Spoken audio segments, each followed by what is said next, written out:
So today, let's discuss about schedules and serialization when it comes to transactions in database management systems.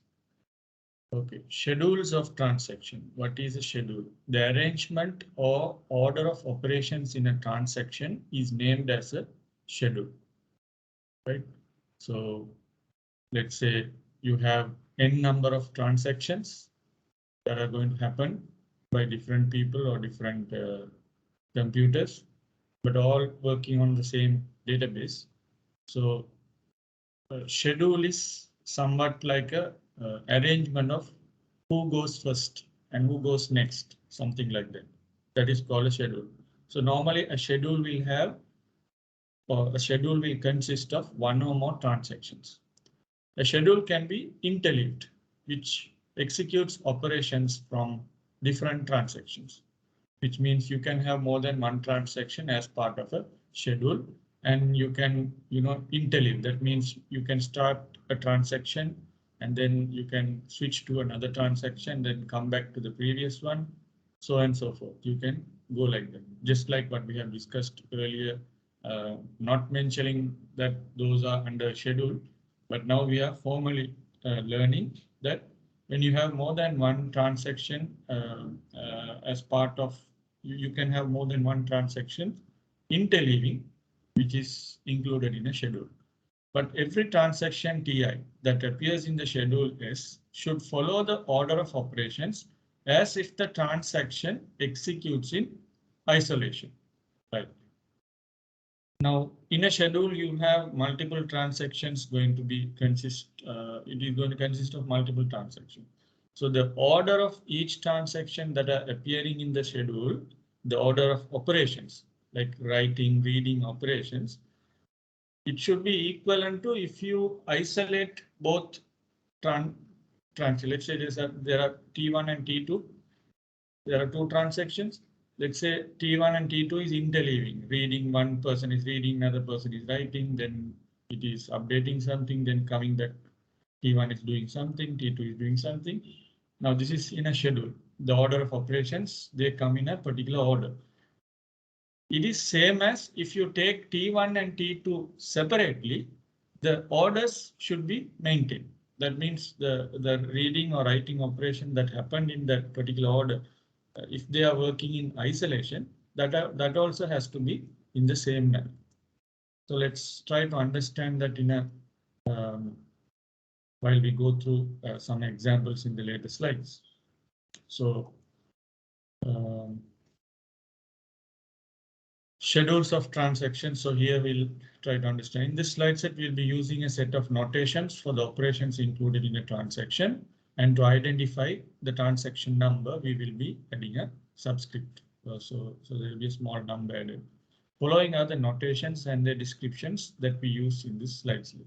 Now, these are some guidelines. Even in your exam paper, you can use these shortcuts, or even if they give it in the paper, you will have to realize that this is the meaning of them. So when it's mentioned as B, it means begin transaction. R means read item. W means writing an item. E means you are finishing a transaction or ending a transaction. C is to commit. A is to abort or roll back, right? Okay. Let's take a schedule A, schedule call A. That's how you read this. So schedule A consists of two transactions, T1, T2. Now you can see this schedule, there is an order of operations happening. So so when you say R1X, that means item X is being read in transaction 1. Then item X is being read in transaction 2. So on and so forth. You can see how the order is. So there is a reading in transaction 1, reading here. Then you're writing the value X in transaction 1. So on and so forth, it is going. Now, if you put this in a tabular form here, you can see how it is arranged. So R1X, which is part of T1, is first reading. Then you have reading in T2 in the next line. Then after that, you have a writing of X in T1. Then you have a reading of Y in T1. Then writing of X in T2 and writing of Y in T1. So you can see how this schedule given is arranged in a tabular form. I think once I gave you the past papers in last week, I told there was a question. So don't keep the schedules like this, or don't keep the operations like this. Try to put it into tabular form, which is easy to understand the flow. Right. If two operations in a schedule have the following properties, it is known as a conflict. Two operations in a schedule have the following properties, it is known as a conflict. Number one, operations are from different transactions and they do the operation on same data item. Number three, at least one of the two operations is a write, which is either an insert, update, or delete. Now, for example, if you are doing reading of X and then writing of X in another transaction, two different transactions, then you call it a conflict. And if either X is writing and this guy is also writing, so here again you have a write, so it is a conflict. But if you are reading from both transactions the same item, it is not a conflict because you are not updating anything or deleting or inserting anything. So it's not a conflict.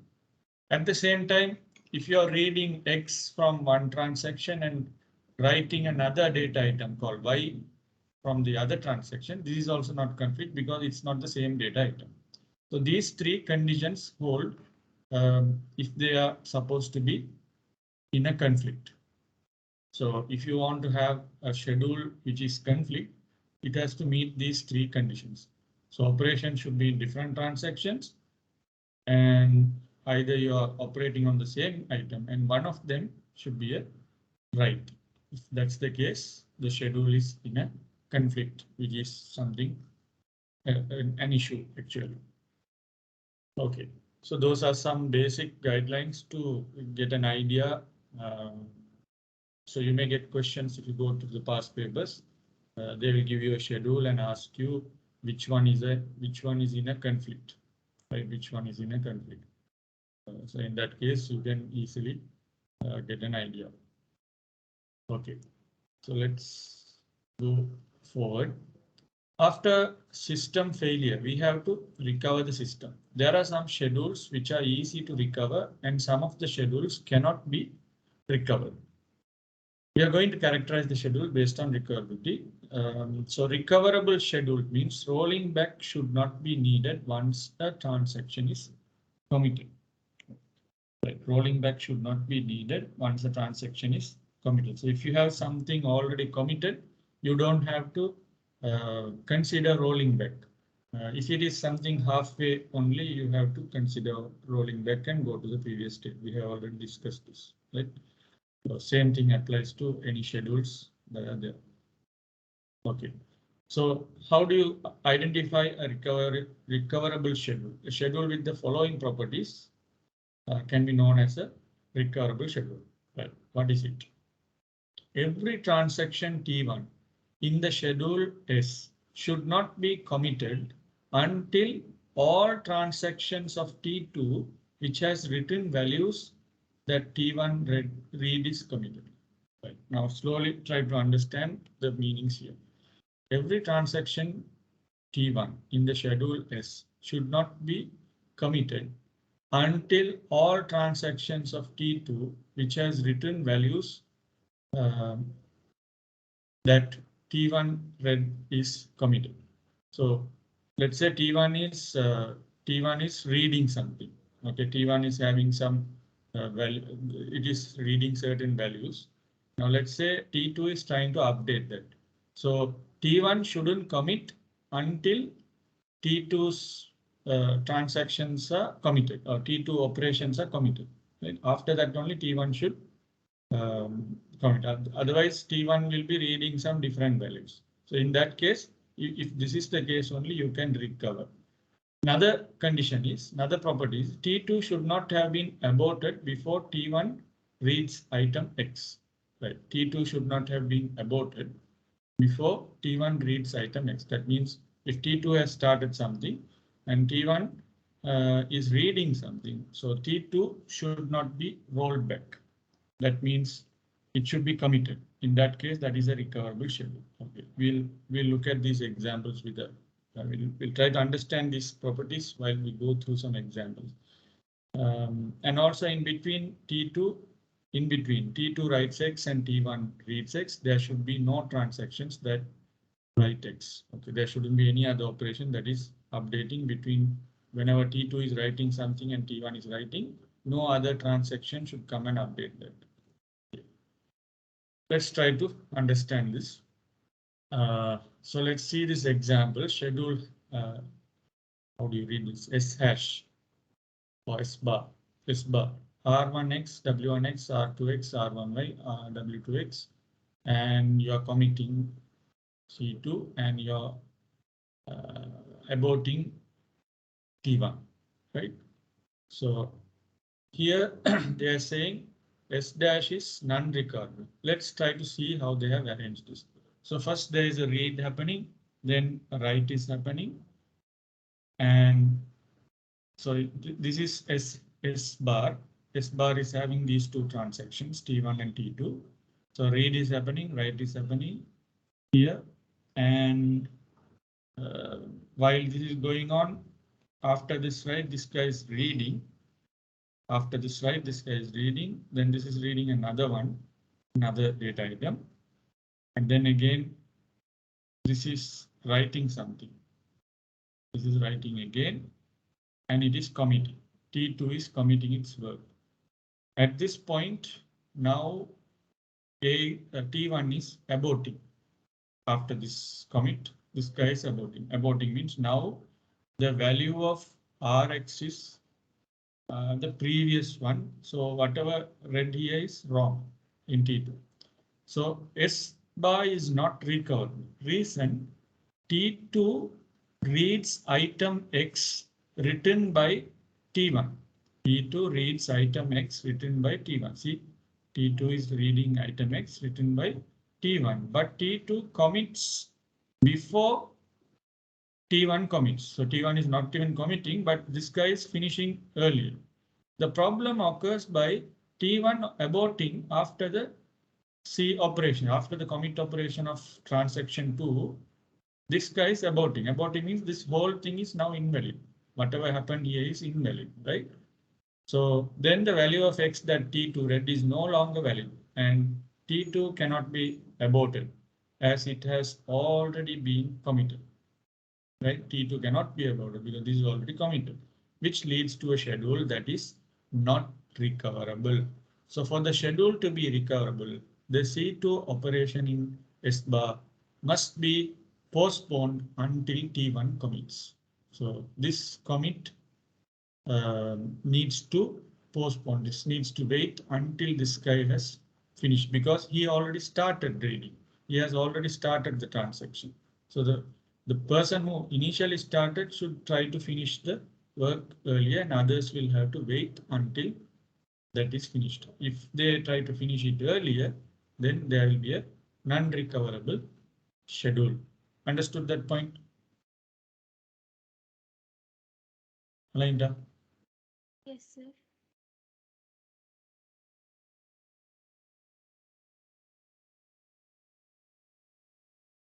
Another one, as the name implies, cascading rollback is rolling back an uncommitted transaction due to the fact that it performs a read on a failed transaction. Cascading rollback. Uncommitted transaction, rolling back an uncommitted transaction due to the fact that it performs a read on a failed transaction. Okay, so let's say S double bar. These are the schedules. These are the schedules given. So if we put this in an order, how will this come?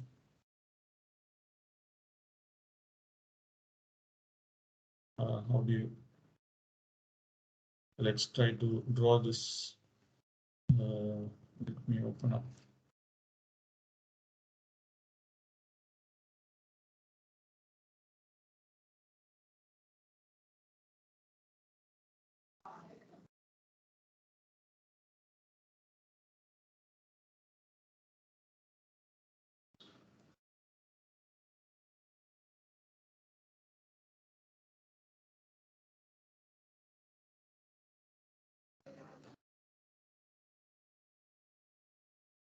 Still opening.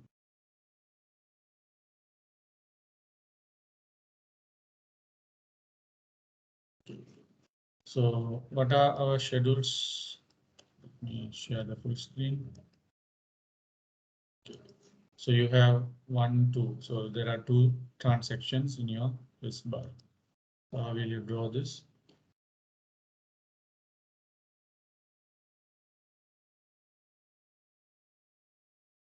So we will put a line like this. So this is T1 and this is T2. And this is your S bar. So T1 and T2 consists of 2 transactions. If there are 3 transactions, you will put a third one as well. The first one, you are reading item X. So first there is a R of X. Then writing of X on the same thing. W of X. Right. Then reading of X. So now after that, we are having a reading of X. Then reading of Y through which guy? R1Y. So reading of Y is happening here.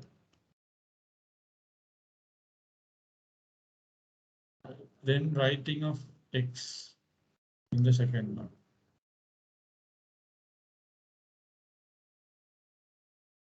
X is happening.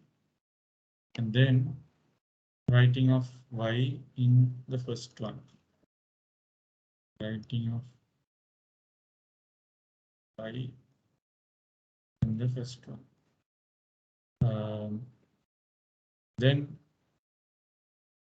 after that, A is T1 is aborted. And after that, T2 is aborted. So if you look at this in the above example, T2 is also aborted since T1 is aborted. The reason here is that T2 reads the X value from T1. Okay, so here automatically this abort should happen. Otherwise, anyway, this happens and it is rolled back anyway, right? Because you can see this person started and this is aborted. Soon after this is aborted, now whatever done here is also aborted, even though this is not committed, this also gets aborted, right? So in that case, this whole thing is now not recoverable. The schedule is anyway not recoverable, right? So we call that cascading rollback. That means because of this line here, so this is aborting because this guy has aborted. Here it knows it has read a value which was already written by T1 here. And because now T1 is aborted, whatever read here is now invalid. This is wrong. Right? Because of that reason, this is aborting. So this phenomena is called as cascading rollback. So cascading rollback means when something rolls back, whatever related to that also gets rolled back. That's called cascading effect. Right? Like a domino effect. When something falls down, all related stuff related to that also falls down. That's what is called as cascading. Right. A schedule where cascading rollback does not happen is known as a cascadeless schedule. So it's the opposite meaning. Right. Now we'll understand some other concepts. Strict schedule. In a strict schedule, no item can be read or written by a transaction until the commit operation of the last transaction, which performs the write of that item occurs. In a strict schedule, no item can be read or written by a transaction until the commit operation of the last transaction which performed the write of that item occurs. அப்ப என்ன சொல்றாங்க இதுல strict schedule னு சொன்னால் no item can be read or written by a transaction. Let's say there are T1 and T2, two transactions. Now let's say T1 is writing something, right? No item can be read or written by a transaction until the commit operation of the last transaction which performed the write of that item occurs. அப்ப T1 வந்து write பண்ணி அது commit C இந்த சொல்ற அந்த commit நடக்கும் வர காட்டியும் no other transactions can read or write that item. So whenever transaction is holding a writing lock or write lock on an item, no other items can read or write that. That kind of schedule is called strict schedule. Right? In simple terms, in a strict schedule, it is not possible to read or write a value which is written by an uncommitted transaction. Understood that point?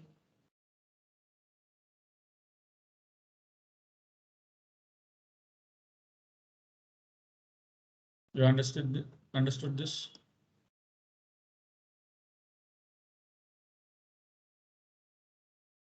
Or should I explain again?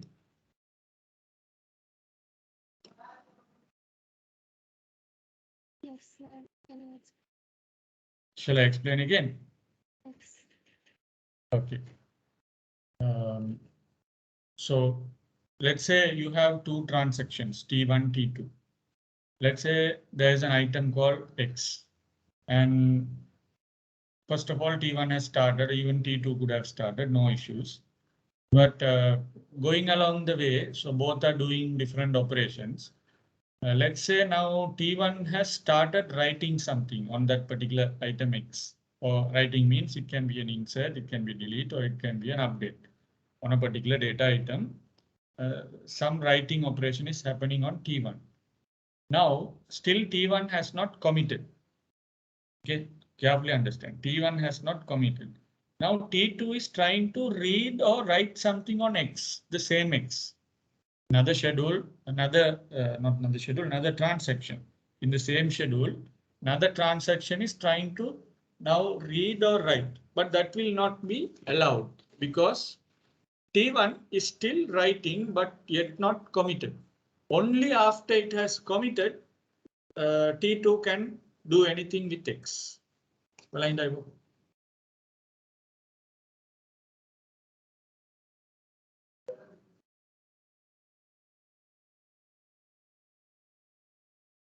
Mind clear area.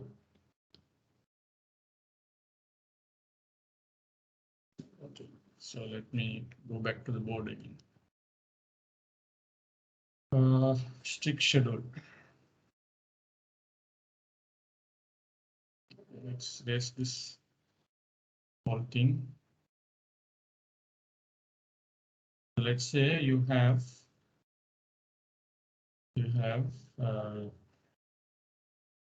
some transaction T1, T2 of some schedule. Right. Now,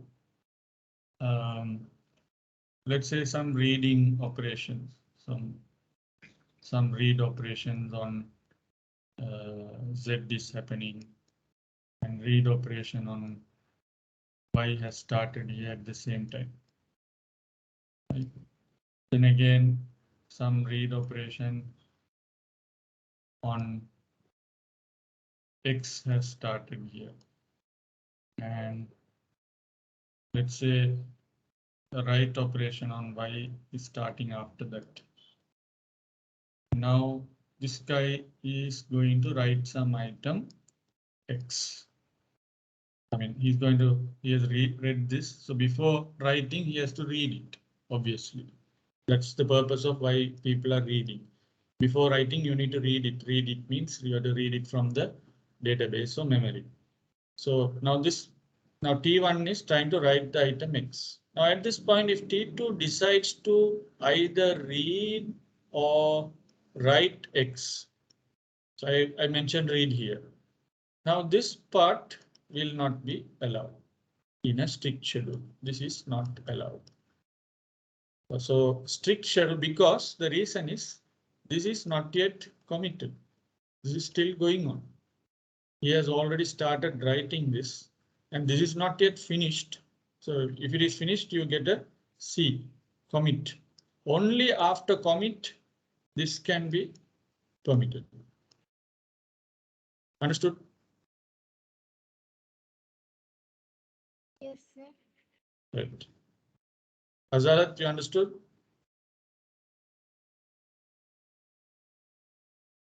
Okay.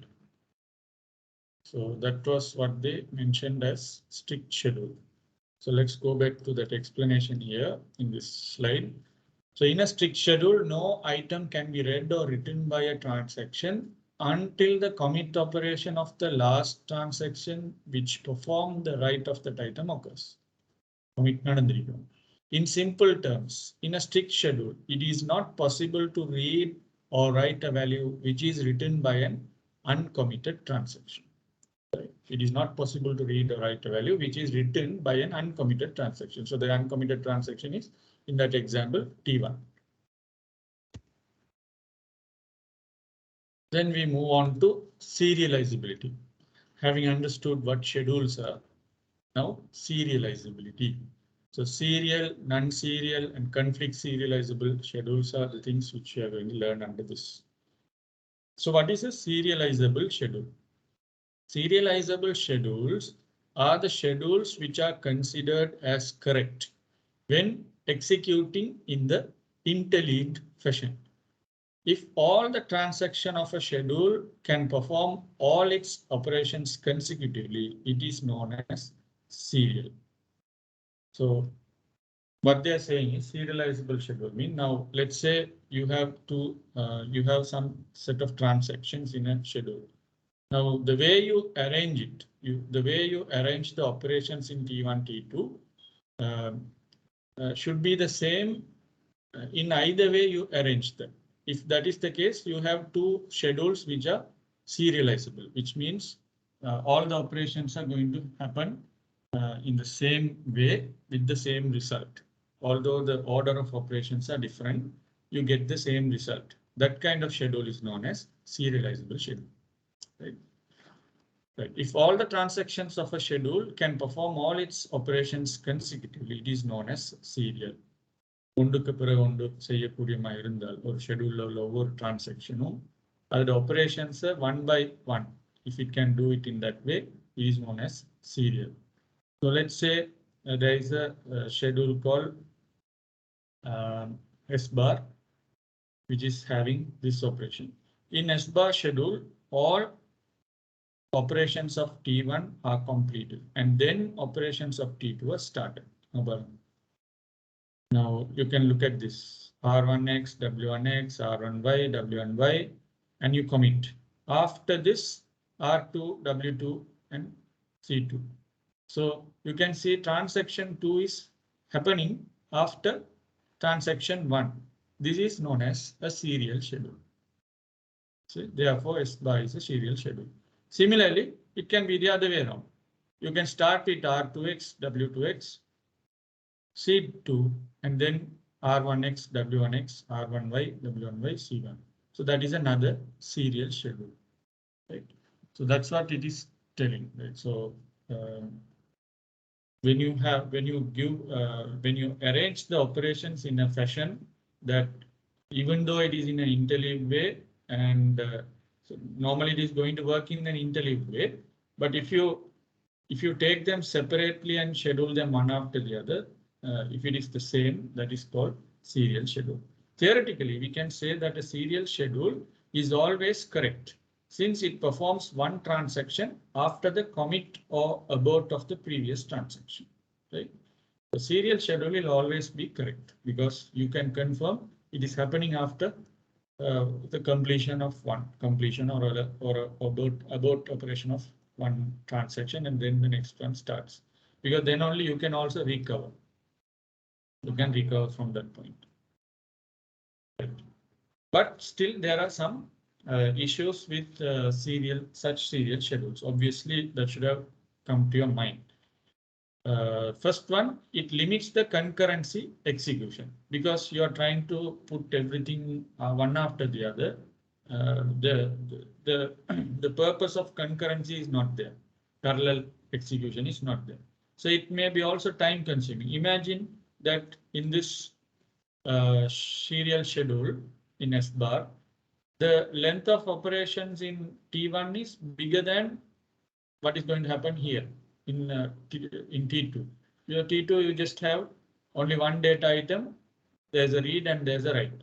But here there's a read and write of two data items, which is obviously going to take some time. So imagine if this is a very large transaction, and if you say this is serialized, I mean, it is always going to be correct. Yes, but still in performance wise, it's going to be a very bad experience because this can take a lot of time and other transaction will have to wait for a long time, right? So it may be time consuming. That's what they're explaining here. Because while one transaction waits for input output operation to be completed, it does not allow to execute another transaction. If one transaction is long, the next transaction has to wait a considerable amount of time until the previous transaction completes.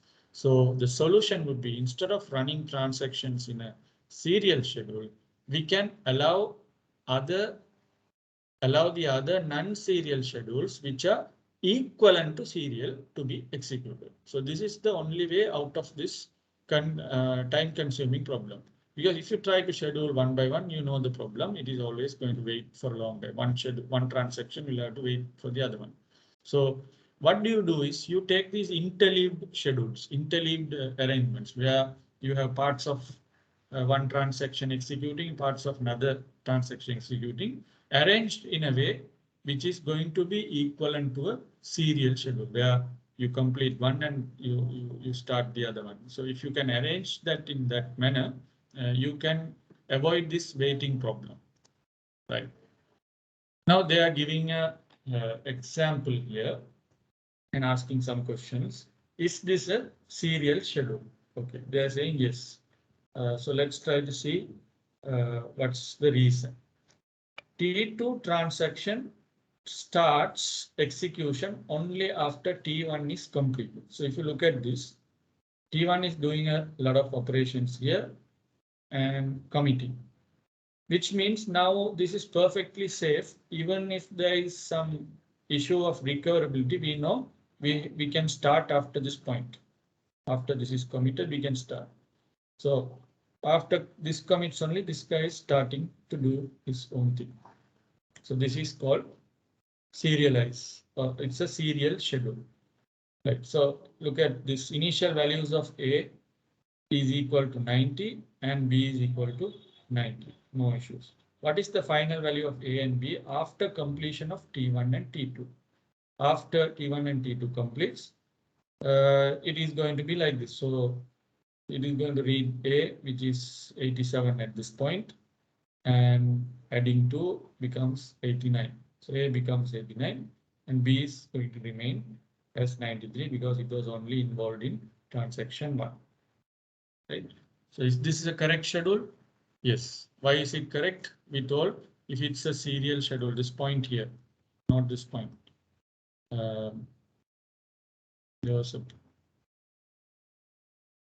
See, theoretically, we can say that a serial schedule is always going to be correct since it performs one transaction after the commit or abort of the previous transaction. Okay. Let's look at another one. There is another transaction here, another schedule here. Now they're asking, is this a serial schedule? They're saying no. Why?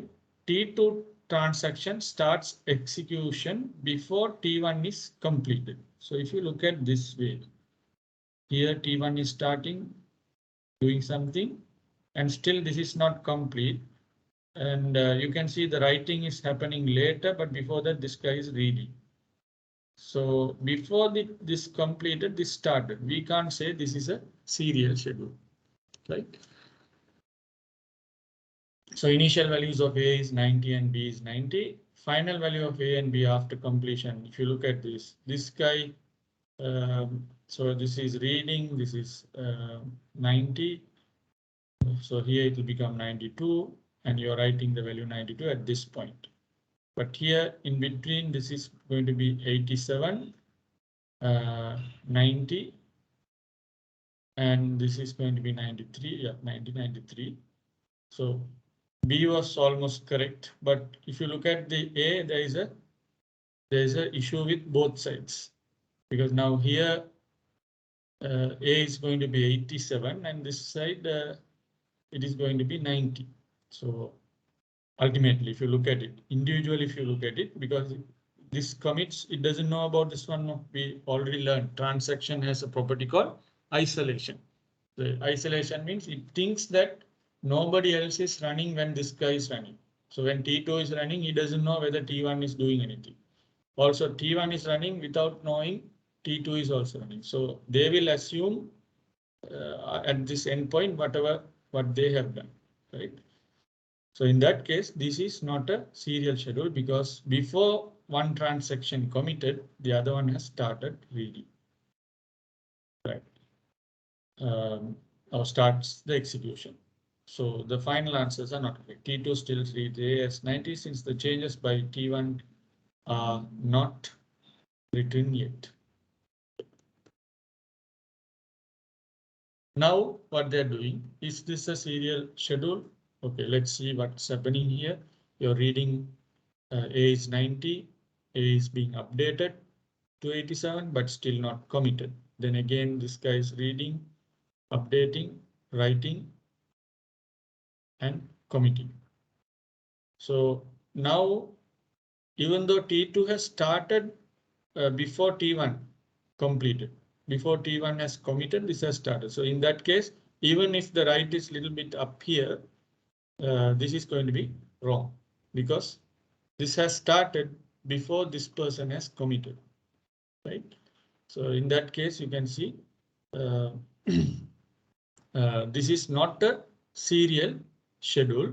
So initial values of A is equal to 90. The values of A is equal to 90 and B is equal to 90. What is the final value of A and B after completion of T1 and T2? So and here T1 it is going to be A is becoming 89 and B is equal to 93.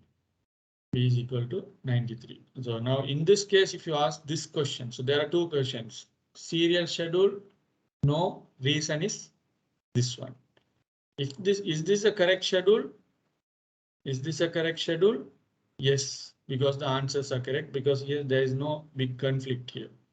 You have written based on this written value, this guy started and finished. But again, it has happened in that order, right? And this has committed and this has committed. So it is not a serial schedule, but it is a correct schedule because you get the correct answers in the way you expect in that order. Okay, so according to the examples provided in the previous slides, we can see that there can be non-serial schedules which give the expected correct result as well as erroneous results. We can use the serializability concept to check whether a given schedule is correct or not. So how do you use the serializability concept? Definition for serializability. A schedule of n transactions is serializable if it is equivalent to some serial schedule of the same n transactions. Right. For schedule, n number of transactions உள்ள schedule அது serializable நாங்க சொல்லுவோம் எப்பண்டா if it is equivalent to some serial schedule of the same n transactions. அப்ப serial schedule உங்களுக்கு தெரியும் ஒரு T1க்கு பிறகு T2 அல்லது T2க்கு பிறகு T1 ஏதாவது இந்த மாதிரி ஒரு ஒழுங்குல வாரத்துக்கு match T1 after T2. Let's say there are 3 transactions. So either serial schedule you have multiple options T1, T2, T3 or T2, T1, T3 or T3, T2, T1 இப்படி நீங்க combinations எடுக்கலாம். இதுல ஏதாவது ஒன்றுக்கு நாங்க போட்டிக்கிற non serial schedule உண்டு match ஆகுமா இருந்தால் அது operations match ஆகுமா இருந்தால் that is going to be a correct schedule, right? So that is what is also known as serializability, right? So for two schedules to be equivalent, the operations applied on each data item by the schedule should be applied to that item in both schedules in the same order. Okay. Given two schedules, if the order of conflicting operations are the same in both schedules, the schedules are conflict equivalent. If the order of conflicting operations performed in two schedules are different, the effect made on the database would be different. Hence, Those two schedules are not conflict equivalent. So if you look at this, schedule 1 is reading item X and writing item X. Schedule 2 is writing item X and reading item X. Now these two schedules, if you look at these two schedules, they are not conflict equivalent since the order of conflicting operations are different. Reading and writing, here it is first writing and then you're reading. So when you look at the final output, it is going to be different, obviously. Individually, if you look at these two schedules, the output is going to be different. So we say it is not conflict equivalent. Okay. A schedule S is serializable if it is conflict equivalent to a serial schedule S bar. A schedule S is serializable if it is conflict equivalent to a serial schedule S bar. Okay. Let's look at an example here. Schedule P is a serial schedule. Why? Look at P here. Why can someone say why it is a serial schedule? Looking at P.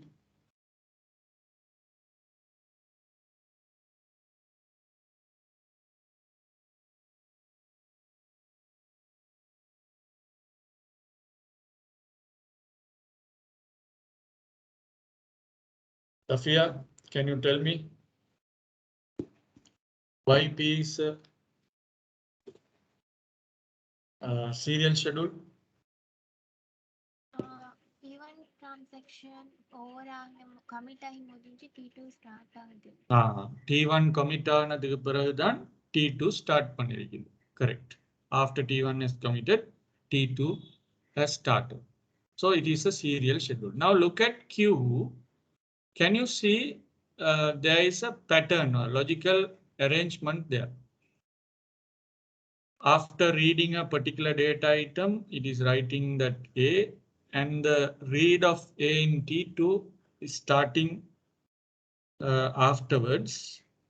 So separately it is happening. Right? அதாவது இங்க Pல நடந்த T2 வந்து T1 சில ஆபரேஷன்ஸ்க்கு பிறகு நடக்குது. T1 ரைட்டுக்கு பிறகு இது read நடக்குது. You remember we learned that you can read only after something is written there.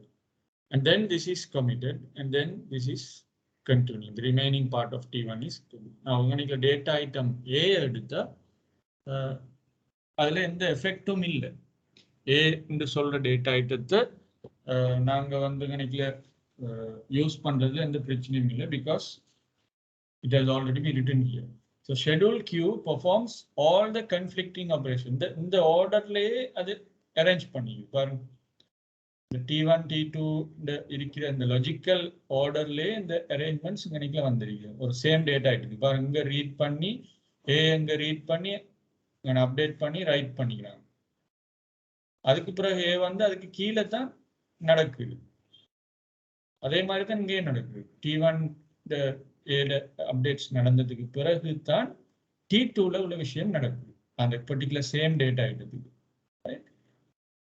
After that இந்த விஷயம் கண்டினியூ ஆகுது. அது வேற டேட்டா ஐட்டம் தானே, அது வரி பண்ணுது. ஏன்னா T2 வந்து அதுல சம்பந்தப்படையுது.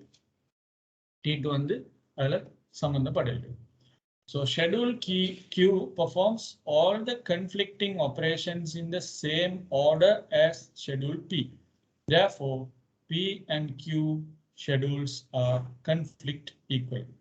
இதுதான் conflict equivalent வழங்குது. Hence, Q is a serializable schedule. இது வந்து correct சொல்லி சொன்னா it is not, yeah, it is correct. Yes, it is correct and it is serializable. Basically, there is no effect to the order of operations. இப்போ இதுல உதாரணத்துக்கு சொல்லுமே கணக்குல read write A இல்லாட்டி read Aக்கு பிறகு இடையில நீங்க read B போட்டிருந்தால் கணக்குல எங்கன்னா அதோட இடத்துல மேல read B போட்டிருந்தால் அங்கனைக்குல ஒரு ஷெட்யூலிங் கான்ஃப்ளிக்ட் ஒன்று வரும். Right? Anyway in this example I think it's not relevant. இப்படி சொல்லுவோமே, இந்த ரீடே நீங்க தூக்கி மேலே போட்டீங்க, T2 மேலே போட்டீங்க அன்னைக்குல, அதுக்கு பிறகு T1 ஸ்டார்ட் பண்ணியிருந்தால் இப்போ அன்னைக்குல the conflicting operation, the order of operations is different because T1 side then first start பண்ணிக்கும் அதுக்கு பிறகு தான் T2 start பண்ணிக்கும் அப்ப அதைத்தான் நாங்க அன்னைக்கு பார்ப்போம் right. So if you have the same order of operations, same order of conflicting operations, then we say that both schedules are conflict equivalent. Now sometimes I think if you put the values and see, you will get the almost the same answers at the end.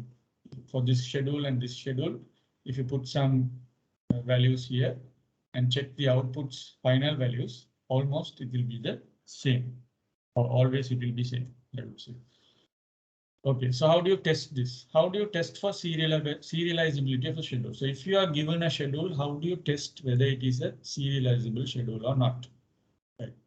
We use an algorithm to determine the conflict serializability of a schedule by constructing a precedence graph. Precedence graph. The algorithm looks at only the read item and write item operations in a schedule. It is a directed graph, NE, node and edge, right? NE is a node which has a set, which has of a set of nodes T1 to Tn and a set of directed edges. Over node இணைக்கிற edges on the அம்புக்குறிகள் அல்லது arrow marks, right? Edges E1, E2 to En. The algorithm is explained here.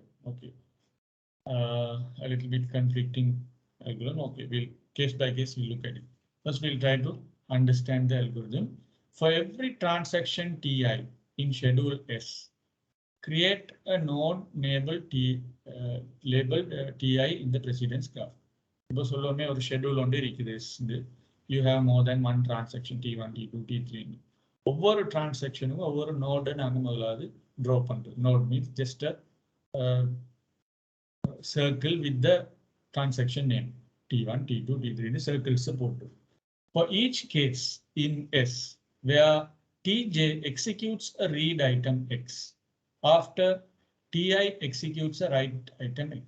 Okay, carefully look at it. For each case in S, in schedule, where Tj executes a read item X, after Ti executes a write item X. But Ti then முன்னுக்குள்ளால் Ti ஒன்று write item ஒன்று செஞ்சதுக்கு பிறகு Tj read பண்ணுதா இந்த create an edge Ti to Tj in the precedence graph. That means if T1, if 1, 2 if T1 is doing a write and then T2 is doing a read, then you put a T1 to T2 like this. Next one, for each case in schedule where Tj executes a write item X, after Ti executes a read item X, create an edge. So here also same case. முந்தின T1 ல உள்ளது ஒரு read பண்ணி அதுக்கு பிறகு T2 ல உள்ளது write பண்ண போகுதுன்னு சொன்னா அதுக்கும் Ti to Tj சொல்லி போடுவீங்க. For each case in S where Tj executes a write item X, after Ti executes a write item X, writing ரெண்டுமே writing நடந்தாலும் அதே மாதிரி தான். So the schedule S is serializable if and only if the precedent graph has no cycles. Okay. அப்ப cycle ஒன்று வரக்கூடாது. Cycle effect ஒன்று வராம இருந்தால்தான் அதை நாங்க serializable schedule சொல்லலாம். So let's see how they're doing this. Okay. Let's look at this example here. You have a schedule here where transaction 1 is reading X, transaction 1 is reading Y, then transaction 2 is writing X, and transaction 1 is writing X, and then transaction 2 is reading Y. So step 1, the given schedule S has operations from 2 transactions. Thus, you first have to create 2 nodes like this, T1 and T2. Then, for the conflicting pair R1X to W2X, R1X to W2X, where R1X reading of X happens before W2X, draw an edge from T1 to T2. So they are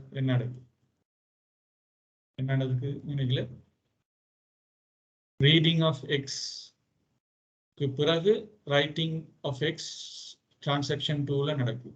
அதால நாங்க இங்க இருந்து இங்க ஒரு edge ஒன்று போட்டிக்கிறோம். T1ல இருந்து T2க்கு X வந்து அந்த இது ஒன்று நடக்குது, ஒரு சேஞ்ச் ஒன்று நடக்குது, ரைட்டிங் ஒன்று நடக்குது. Then notice for the conflicting pairs W2X to W1X, அதாவது W2ல ஒரு ரைட் நடந்து அதுக்கு பிறகு தான் W1ல X நடக்குதா, டிரான்சாக்ஷன் 1ல ஒரு ரைட் நடக்குதா, அங்க இருந்து இங்க நாங்க ஒரு எட்ஜ் ஒன்று போடுவோம். சரியா?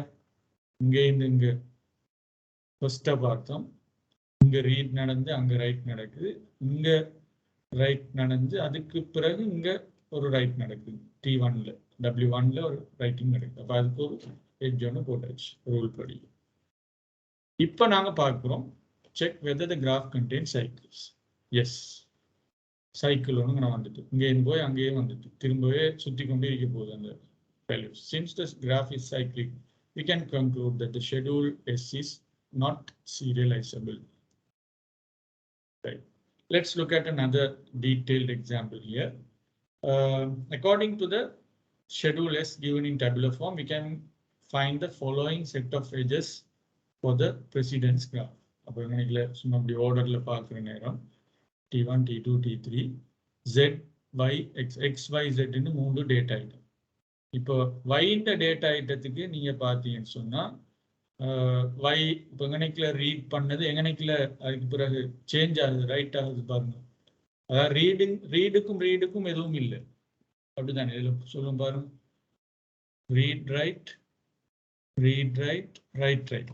readக்கு எந்த சேஞ்சும் இல்லை. There is no issues with read and read. Only when there is a change from read to write or write to read, there is going to be edge. So now look at, let's start with முதல்ல y வச்சுங்க. அப்ப நான் பார்ப்போம் y பாருங்க, கணக்குல read பண்ணுது. அடுத்தது பாருங்க yக்கான ரைட்டிங் வேற டிரான்சாக்ஷன்ஸ்ல கணக்குல வருது. இதுல ரைட் சேம் டிரான்சாக்ஷன், அடுத்து அப்படி போற நேரம் இங்க நடக்குது. அப்போ உடனே ஒரு எட்ஜ் ஒன்று போடணும் T2 to T3 இந்த போட்டிங்க. இப்போ அது ஒரு எட்ஜ் ஒன்று வரப்போகுது. அடுத்தது பாருங்க Z வச்சு கிடைக்கணும். அங்க ரீட் Z, இங்கனைக்குலையும் ரீட் Z, பிரச்சனை இல்லை. இப்படி வந்தா இங்கனைக்குல ஒரு ரைட் Z வருவது. அப்போ T2 to T3 already Y இந்த ஐட்டத்துக்கும் ஒரு இது ஒன்றிக்குது, Z இந்த ஐட்டத்துக்கும் சேம் எட்ஜ் வந்து யூஸ் பண்றோம் போத் ஐட்டம். அது இஷ்யூ இல்லை, அது ஒரு எட்ஜாவே நாங்க காட்டலாம். தென் எக்ஸை பார்ப்போம். எக்ஸை பார்த்தீங்கன்னு சொன்னா X is starting here in T1, writing of X same thing.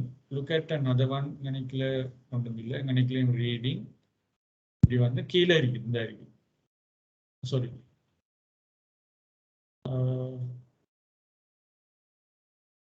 Sorry கணக்குல ரைட்டிங் எக்ஸ் வந்து ரைட்டிங்ல இருந்து ரீடுக்கு மாறி ரைட் இந்த T1 to T2, அதான் கணக்குல காட்டு 7 and 10 லைன்ஸ் நம்பர் 7 and 10. அடுத்து 3 and 11 அப்படி நீங்க ஆர்டர்ல பார்த்துட்டு போனீங்கன்னா 3 and 11. ஓகே, இங்க writing of y, writing of y இதுவும் வரும்னு நினைக்கிறேன். T2 to T3 ஆல்ரெடி வந்துட்டு தானே, அதெல்லாம் போட இல்லைன்னு நினைக்கிறேன். இங்கே பாருங்க writing of y and then again writing of y இங்கனைக்குல வந்து writing of y to reading of y. இந்த T2 to T3 ஆல்ரெடி எங்களுக்கு வந்துட்டு நினைக்கல, அதால நாங்கள் அதை ரிப்பீட் பண்ணல. இங்கேயும் வந்திருக்குது, இதுல இருந்து பார்த்தாலும் இங்காலையும் ரீட் வந்து இங்க வந்து T3 to T1, T3 to T1 இந்த இடத்துல நடந்தது. W இங்க ரைட் பண்ணது திரும்ப இங்க ரைட் ஆகுது. So ultimately you will find wherever the latest reads and writes have interchanged, you will create an edge. That's how it works. So once you construct, it comes like this. So you can see there is a cycle. There is a cycle from each edges like this. Also there is a cycle over here. So based on the edges identified, we can draw the given graph. Since the graph contains cycles, therefore no equivalent serial schedule to the given schedule S exists. Hence the schedule S is not serializable. So a serial schedule may slow down the execution process as it does not utilize the processing time efficiently when executing long transactions in a serial schedule. Okay. The serial schedule may slow down the execution process as it does not utilize the processing time efficiently when executing long transactions in a serial schedule and waiting for input-output operations. However, serializable schedules allow concurrent execution without giving up the accuracy. In practical scenarios, it is difficult to test serializability of schedules as the execution of processes are determined by the operating system scheduler. Normally, in the serializability, the operating system, the scheduler. So it is difficult to predetermine the order of operations in advance to ensure serializability. So those are certain practical issues that happen automatically or handled automatically by the operating system or the DBMS. Most of the DBMSs have designed a rule set which are to be followed by all the transactions. Hence, the result will be a serializable schedule. Okay. So they will have a proper rule set defined. So to make sure all transactions are working according to a serializable schedule. Rarely, some may allow non-serializable schedules to be executed in order to reduce the overhead of transaction. So that is not going to always happen. But if there are a lot of transactions coming, sometimes the DBMSs will permit non-serializable schedule. In that case, you will see things not working in the correct order. Right. Yeah, so a few more slides to finish off. Reliability. View equivalence and view serializability. The idea behind view equivalence is we need to get the same result from the write operations of transactions as long as the result that is being read by each read operation is generated by the same write operation in both schedules. Okay. So view equivalence is we need to get the same result from the write operations of the transactions as long as the result that is being read by each read operation is generated by the same write operation in both schedules. Okay, we'll see this here. We'll see that in an example, how to understand view equivalence. Okay, offers less restrictive definition of schedule equivalence than conflict serializability. To be view serializable, a schedule has to be view equivalent to a serial schedule. Okay, we'll look at that. So criteria for two schedules S and S bar to be view equivalent is as follows. First one, the same set of transactions participate in S and S bar. So you have two schedules. In both schedules, T1 and T2 is participating. And S and S bar include the same operations of those transactions. Of T1 la enna irundho adu than S la use பண்றது sorry S la உள்ள T1 தான் S bar லையும் T1 ல இருக்க வேண்டிய operations. Right? Operations சொல்றது அந்த read write ன்னு சொல்ற அந்த விஷயங்கள். அது மாதிரி T2 ல என்ன இருந்ததோ S ல யூஸ் பண்ணது S bar லையும் அதே T2 இருக்கும். Same operations இருக்கும். So simply S and S bar should have same transactions and operations. This is first condition to be view equivalent. Second condition, for any operation Ri of x of Ti in S, if the value of x read by the operation has been written by an operation on the second transaction, அதாவது T1 ல read பண்ண ஒரு operation T2 ல write பண்ணப்படுற, right? Or if it is the original value of x before the schedule started, the same condition must hold for the value of x read by operation Ri x of Ti in S bar. S bar லையும் அதே மாதிரி condition true ஆயிருக்கும். அதே condition true ஆயிருக்கும் S bar லையும். So simply S and S bar, both schedules should read data items from the same source operation. Right? So in that case, we can say both schedules are view equivalent. So you have two schedules. Maybe the way they are interleaved is different, but It will be equivalent only when you have the same values, when you're reading some value and then writing a value on the second transaction of S. Same conditions should be true in the second schedule as well. அப்பதான் நாங்க அந்த ரெண்டு ஷெட்யூலும் equivalent நாங்க சொல்லலாம். Number 3, third condition, if the operation wk of y of tk is the last operation to write item by in S, then wky of tk must also be the last operation to write by item by in S bar. அதுவும் அதே மாதிரி தான். வேறொரு item தான் கடைசியில் நடக்கிறதா இருந்தால் அதே கடைசி விஷயம் தான் S barலையும் இருக்கும். அப்போதான் S-உம் S barம் equivalent சொல்லலாம். Simply, the transaction which has done the last write of a particular data item should be same in both S and S bar schedules. So these 3 conditions are to be held if you want to say 2 schedules are VV equivalent. Otherwise, it is not. Right. So why we are studying VV equivalence? Because it offers less restrictive definition of schedule equivalence. So we are trying to improve ways of improving the performance. We are trying to find ways of improving performance of executing transaction. So we try to come up with different schedules to get the same result in a shorter way. Right. Now look at this. Consider the schedules A and B given to illustrate. So I assume schedule A is this and this one. So SNP. SNP. Okay, let's say SNP. They are given A and B, right? Consider schedules A and B given to illustrate view serializability. So S is here, P is here. So here you are reading something and writing A, then reading A and writing A, then this is reading another data item B, writing that, and then without any issue, this is reading B and writing B. So no issues here. Again, the same thing. See how they have arranged this. Reading A, writing A, reading B, writing B. Reading A, writing A, reading B, writing B. So there is no issues. The same number of operations are here.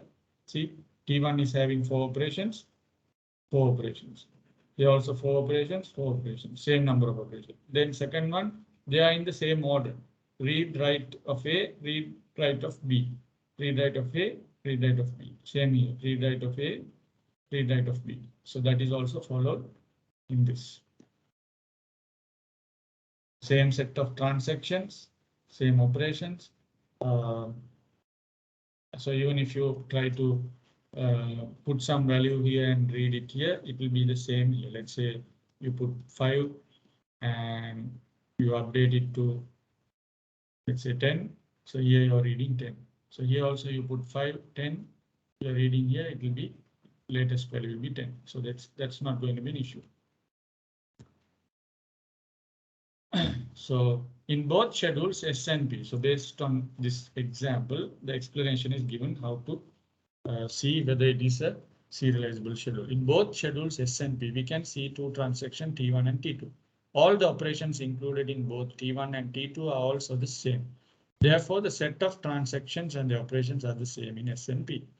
For every data item, T2 reads what T1 has written in schedule S.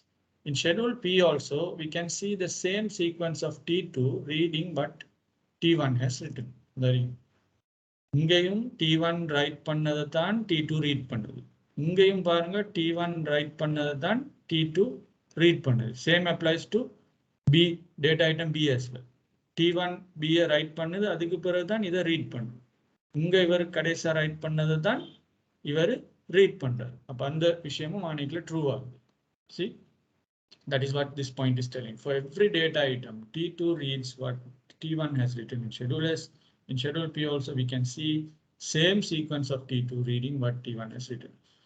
In S schedule, last write of all the data items is performed by T2. Similarly, in P schedule also, last write of data items is done by T2. In the schedule, kadesi operation right operation அது யாரால செய்யப்படுவது T2 ஆல. இங்கேயும் அதே மாதிரி தான் நடக்குது. Last writing operation T2 ஆல இந்த B இந்த ஐட்டத்துல செய்யப்படுது. அப்ப இதுவும் அங்கனைக்குள்ள ட்ரூ ஆகுது. Right. Since all three properties are satisfied, we can conclude S and P are view equivalent. And P is a serial schedule. Therefore, S is a view serializable schedule. P is a serial schedule. எப்படி உங்களுக்கு தெரியும் இது ஒரு serial schedule. இந்த பாருங்க இந்த ஆர்டர்ல வந்து இந்த ஆர்டர்ல வந்து அப்ப இதே விஷயத்தை தான் நாங்க இன்டர்லியூட் ஃபேஷன்ல கணக்குல பார்த்துக்கிறோம் Sல. அப்ப இது ட்ரூவா இருக்கிறதால இதுவும் வியூ சீரியலைசபிள் ஷெட்யூல்டு நாங்க சொல்றோம். இது சீரியலைசபிளா இருக்கிறதால இதுல அந்த மூன்று ப்ராப்பர்ட்டிஸும் satisfy இருக்கிறதால you can see this is a view serializable schedule. That's how you understand serializable schedule and view serializable schedule. View serializable பார்வைக்கு serializable மாதிரி இருக்கு. இதுல பாருங்க இது serializable schedule. இந்த S என்று சொல்ற schedule வந்து ஒரு பார்வைக்கு for a viewpoint it is looking like a serializable schedule. That is why we call it view serializable schedule. S is a view serializable schedule. Understood the point? Clear? Shafia? Yes, sir. So it may be a little bit over the head, but just go through these notes and the drawings there. I think there are some good questions, past paper questions. With this idea, you try them out and get your head around it, so you will get an idea. Okay, so let's wrap up today's session. So next class we'll continue on transaction supporting SQL. Okay, so Assalamu alaikum.